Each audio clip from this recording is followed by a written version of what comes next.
In today's project, I wanted to review some precautions that need to be taken prior to using any kind of aggressive media such as garnet or aluminum oxide in your wet blast cabinet.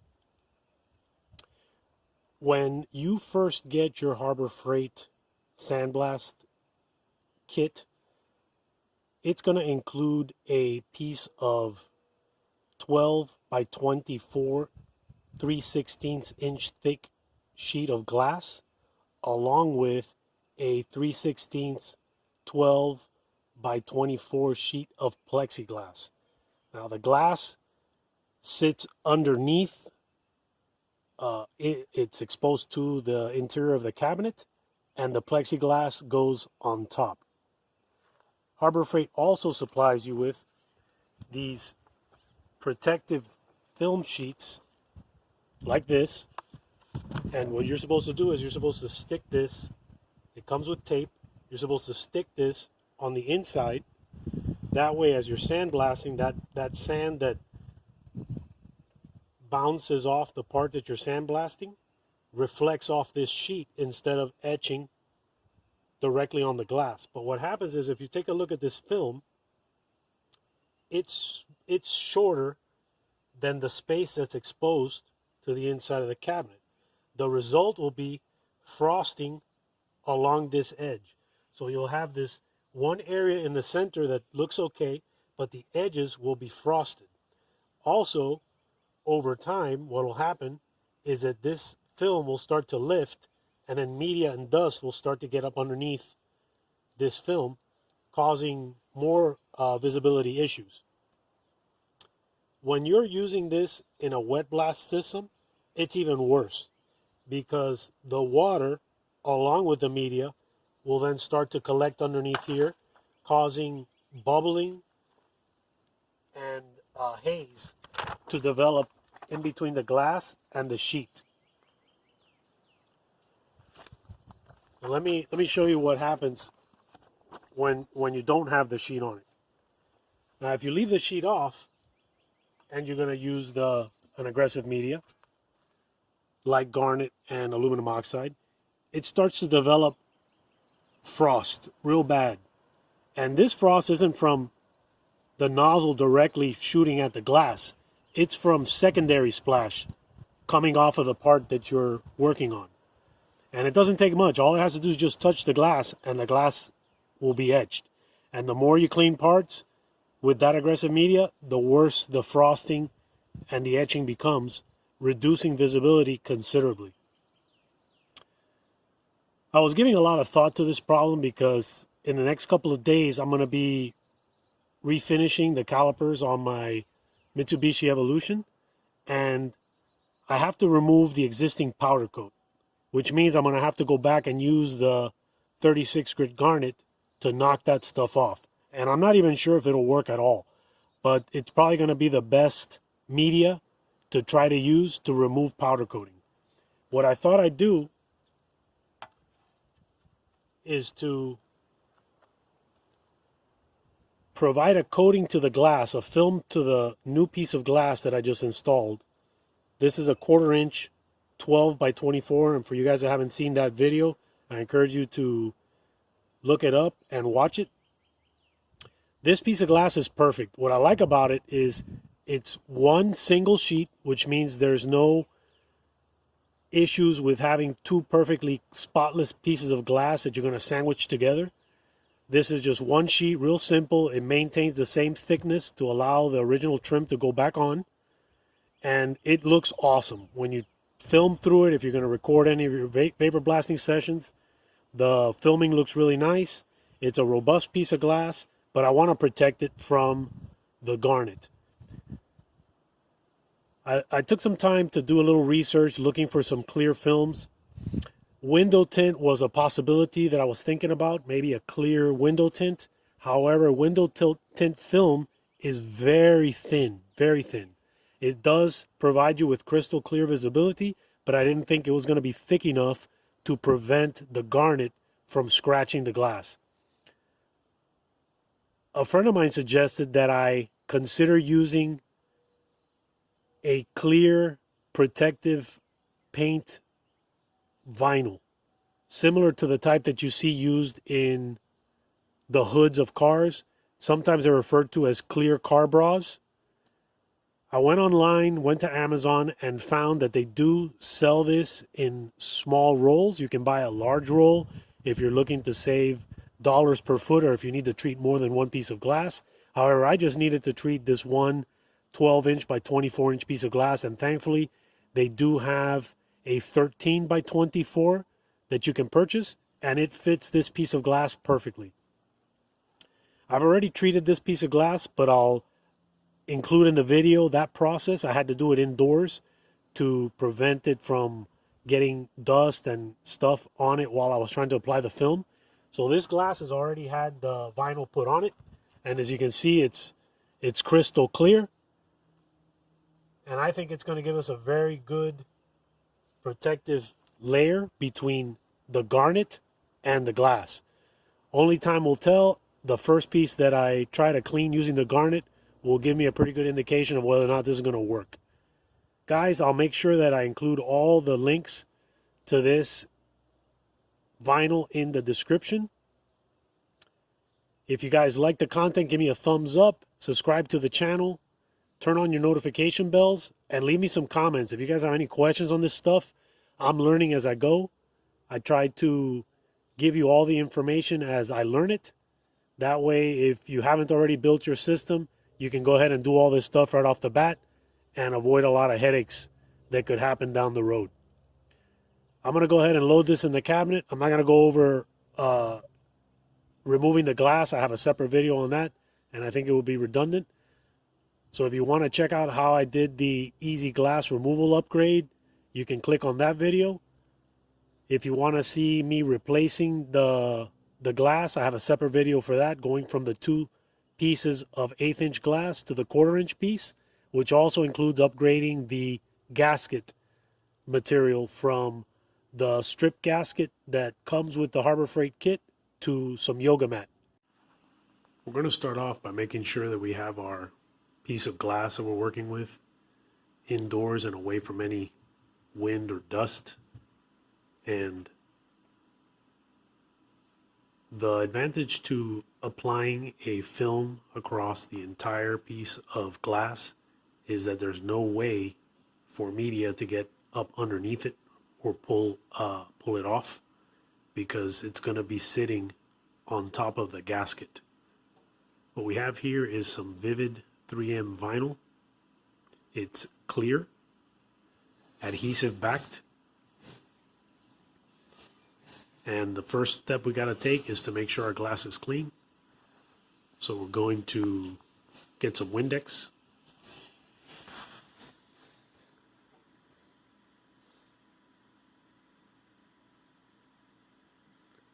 And then use some type of a lint-free cloth. In this case, I'm using a coffee filter. These things work great. They don't leave any lint at all. And they're fairly inexpensive.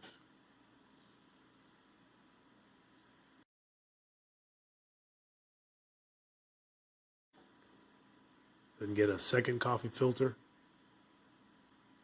and dry it up.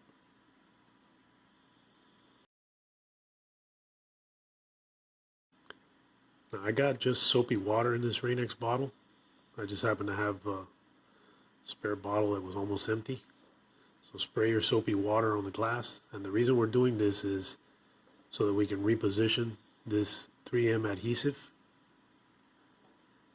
once we lay it down. It's probably not going to be perfect, so I always like to spray it with some soapy water. That way I can eliminate the possibility of setting it in the wrong place, and it makes it easier to remove any kind of air bubbles that may be trapped. And make sure when you're putting this down that you're not touching the adhesive part to anything aside from the glass. You don't want to pick up any dirt or dust particles from the work surface that you're working on. So I'm just holding it down here with my right hand and then just pulling it across. And it's going to move a lot, so you got to really hold it well.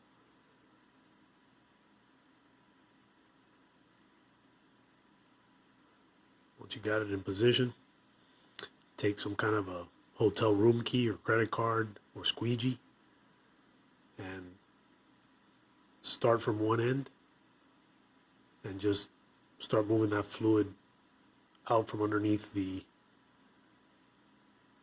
vinyl. Adjust as you go along. If it moves on you, just put it back in position and just keep working that soapy water and bubbles out of there.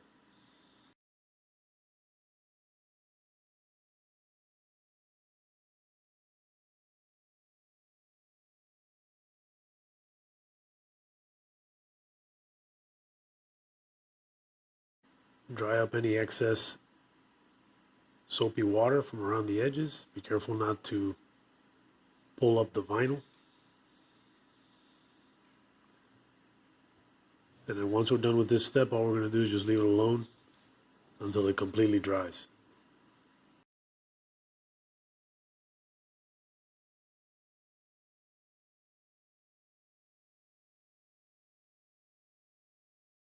The second part to the upgrade that we're going to make today is going to be switching out the interior hoses for some Flexzilla garden hose.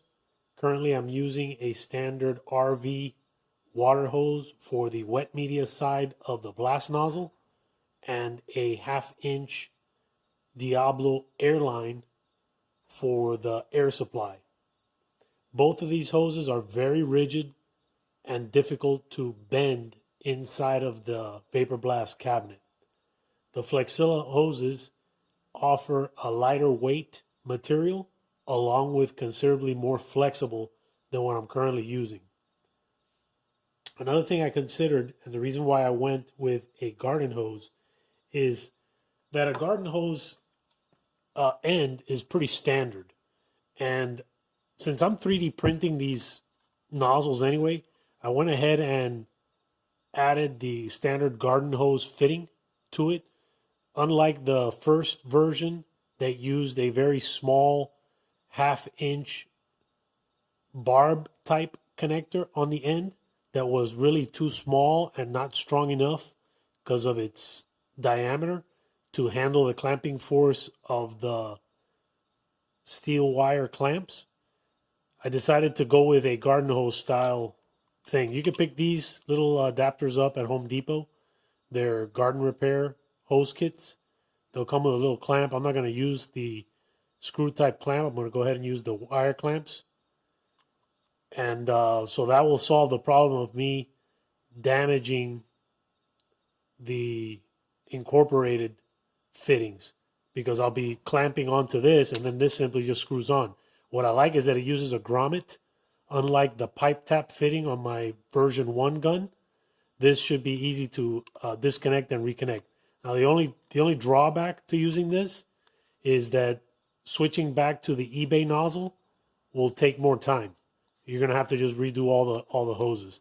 In the end, I may find a way to add these type of attachments to the eBay gun. I don't know how I'm gonna do it yet, but it's something that I've been thinking about.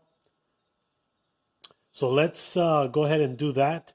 Another thing is, a subscriber pointed out to me, David, thank you very much for pointing this out to me, is that a lot of you guys may not have purchased the Eastwood air pedal kit, which brings a nozzle along with this ceramic tip and brass collar. So he said, hey man, I downloaded your gun, 3D printed it, and then I realized that I don't have the Eastwood parts. So what I did is I went ahead and created the 2 parts that we need. So this is larger than the opening that comes with the Eastwood gun. The Eastwood nozzle comes with a 6mm opening. This one is a 9, a little bit larger than the eBay gun by 1mm, but not quite as large as a 10mm tip that I currently have on there. What I'm running into with the 10mm tip, while it does cover a lot of area really fast, it does run the air supply out faster because I'm getting a lot more airflow through the nozzle. So what I'm going to do is I'm going to try the 9mm tip, and along with the new plastic 3D printed collar, I'll include these STL files in the description. That way you guys can print them up. And Dave, there you go. If you guys are interested in learning how to work with Onshape to create your own 3D printed parts, let me know in the comments. And then what I'll do is I'll throw together a video showing you some basic things that you can do with Onshape. When you're getting into creating a knurled surface and things like that and threads, we're getting a little bit more advanced, but I can show you guys some basic stuff. I'm still learning, guys, so you're going to have to bear with me. I'm going to fumble through it a little bit. But if you guys are interested in doing this stuff yourself, I'd be happy to show you what I know. All right, let's get into it. I'm going to go ahead and cut off a couple sections of this, undo some of the hosing on the cabinet. Another thing I wanted to add too is currently in the cabinet, I have the supply lines going in just right through the metal. This is starting to cause some problems as I'm moving this hose around. I'm starting to bite into the hose. I picked up some rubber grommets. These are similar to what you get in the Tacoma kit. Tacoma does offer everything all in one package, which I think is really awesome. However, their kits always seem to be out of stock. So I'll put a link to where I got these, and if you guys are interested in picking these up, you can do that. I may have to enlarge in some of these holes, so let me get to taking it apart. I'll go ahead and reposition the camera. That way you guys can follow along. We're going to start by removing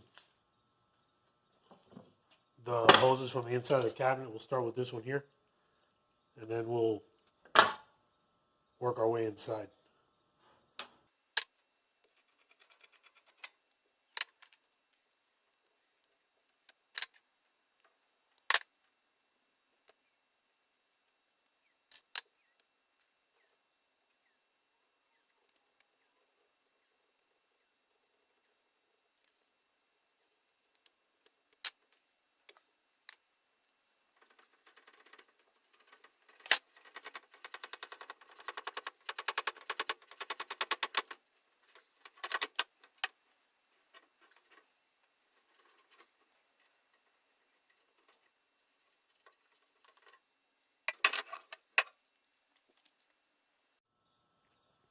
Next thing we're going to do is cut off a section of hose. And these fittings are really good.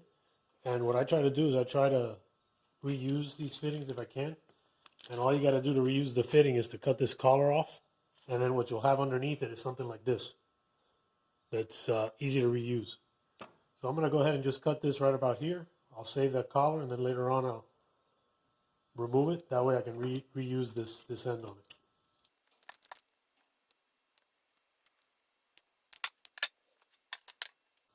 Test it to make sure that it works with our grommet. It's going to be tight, but I think it'll work. Yep. Super tight, but it'll work. Go ahead and drill the cabinet. What we're going to use to drill the hole is a drill and then a big step bit.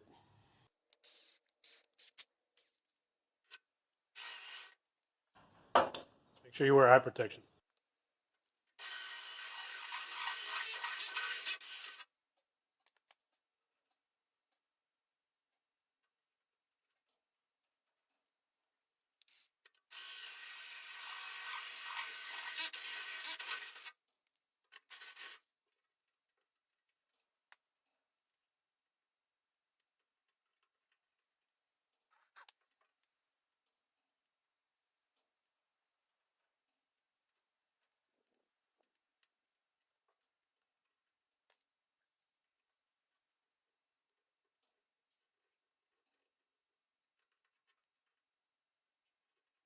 All right, guys, for the air hose, so 22 millimeters is what you need for this grommet for the air hose.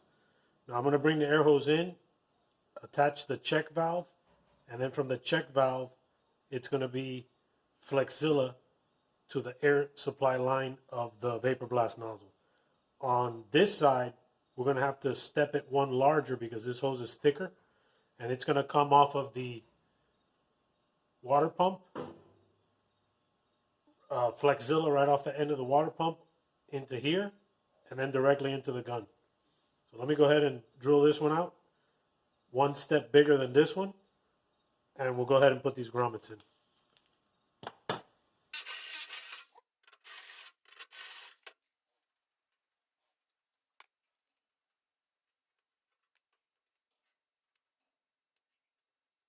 Yeah, that's going to be a perfect fit right there. For the Flexzilla grommet and 22 for the air supply line.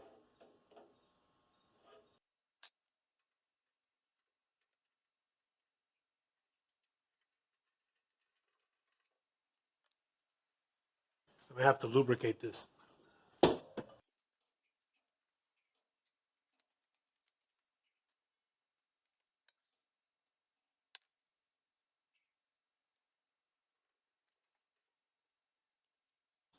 Perfect. That's exactly what we want.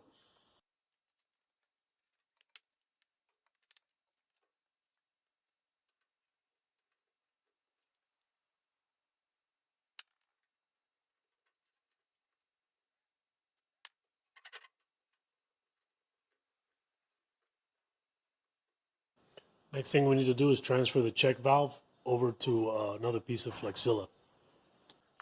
Now this barb fitting might be too small for the Flexzilla, so I don't know if that's going to work, but we're gonna give it a try. Maybe I can clamp it down enough. Okay, so here it is, and it's got an arrow. You see that arrow there? So air has to flow this way.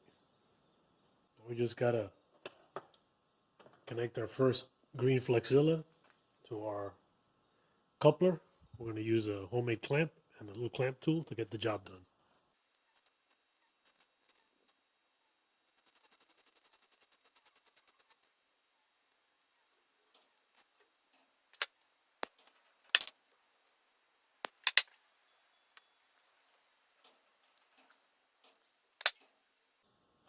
We got a good strong clamp.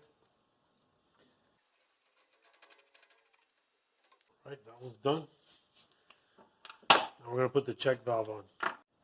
Now, I'm not sure if this is gonna work, but what I'm gonna try to use is some fuel line to take up the slack between the 1/2 inch and the 5/8, and then put this whole thing inside of the 5/8 hose.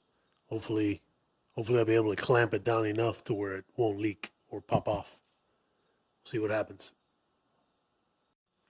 All right, let's test out this rig.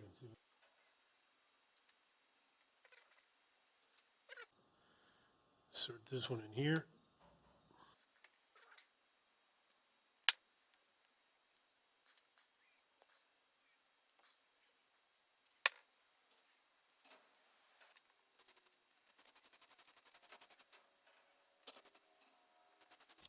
I have to really crank it down to get through both of those pieces of hose.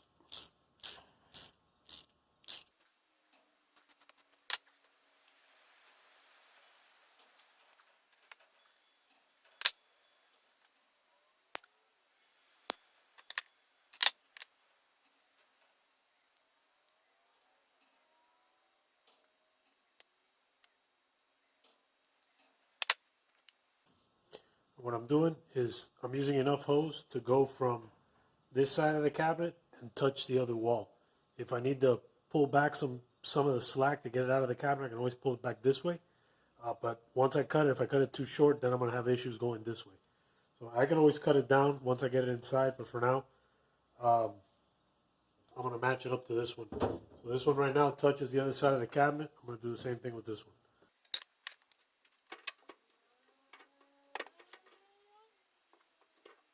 So I need to cut it about here.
Okay, next up is to connect the hose fittings to the end of the Flexzilla hoses. We'll start with this one. And the nice thing about these, since they swivel, you can adjust the nozzle exactly where you need it to be.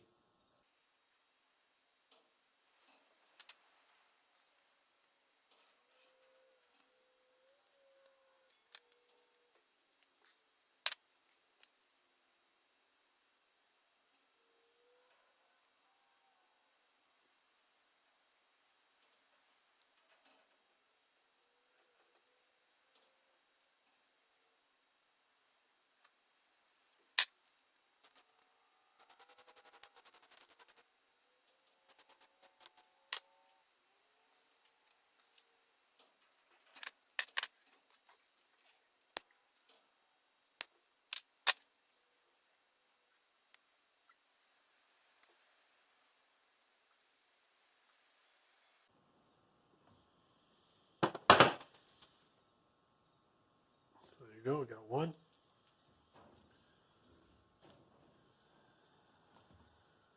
I'll hook up the other one. Okay, last one.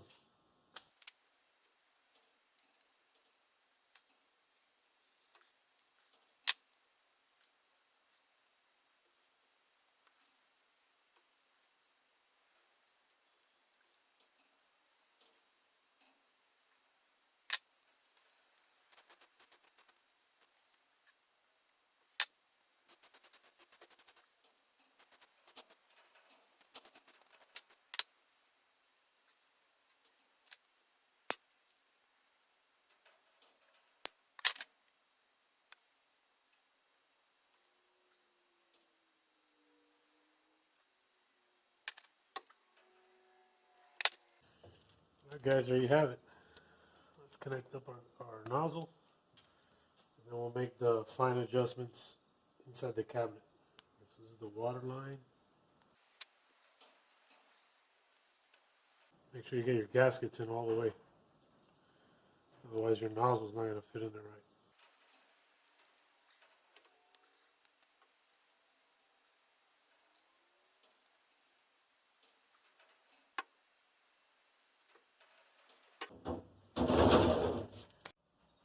Alright, let me show you how it came out. So here we got our Flexzilla coming off of our coupler. And from there we go into our grommets. Hopefully I've drilled them tight enough that they'll be watertight. There's our check valve. We got our two clamps. Got our Flexzilla inside. Then we got our nozzles in here. I know those clamps are not going to leak. And then what we'll be cleaning up is a old brake shoe. Hopefully we can clean that up a little bit. I'm sure that has a coating on it, but at least we'll get to try out the 9mm nozzle. Another thing too is the glass has the vinyl film on it, and as you can see, it's completely clear. You can see right through it, no problems. I'm hoping that this vinyl will be thick enough to prevent the garnet that I'm going to start using in the next couple of days from etching this new piece of glass.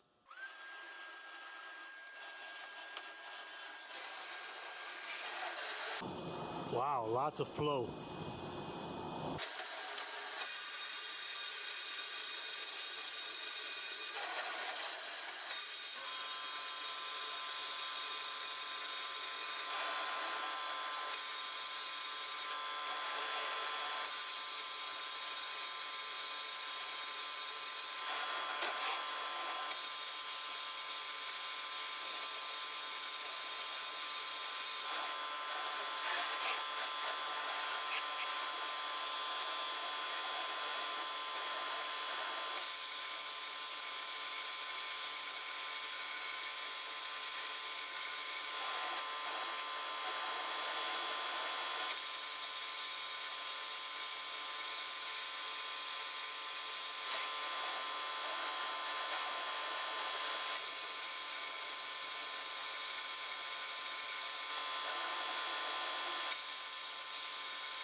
Guys, it works. What I did notice, about it is that it sputters. So I probably don't have the distance of the air jet correct with the tip. I'll continue to play around with that.